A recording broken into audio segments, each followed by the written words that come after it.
12 kahulugan ng kalabaw sa panaginip. Una, hinahabol ka ng kalabaw sa panaginip. Ito ay nangangahulugan na ikaw ay may tinatakasang problema o hinanakit. Pangalawa, nakasakay ka ng kalabaw sa panaginip. Ito ay nangangahulugan ng pagiging matyaga at matatag sa iyong mga layunin at pangarap. Pangatlo, kinatay ang kalabaw sa panaginip.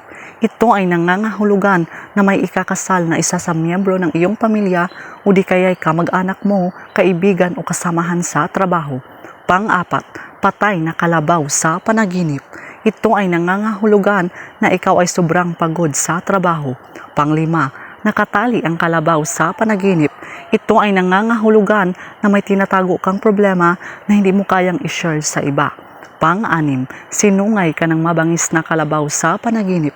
Ito ay nangangahulugan ng pakikipaglaban sa mga hamon o pagsubok sa iyong buhay. Pang-pito, kumain ng damo ang kalabaw sa panaginip. Ito ay nangangahulugan na ikaw ay nasa magandang kalusugan. Pang-walo, nag-aararo ka sa bukid gamit ang iyong kalabaw sa panaginip. Ito ay nangangahulugan na ikaw ay mahusay at masipag sa trabaho. Pang-siyam, naliligo ang kalabaw sa tubig sa panaginip. Ito ay nangangahulugan na kailangan mo ng oras upang magpahinga dahil sa sobrang sipag mo sa trabaho. Pang-sampu, karne ng kalabaw sa panaginip. Ito ay nangangahulugan ng pagkuha ng mga benepisyo mula sa mga pinagsikapan. Pang-11, uminom ng tubig ang kalabaw sa panaginip.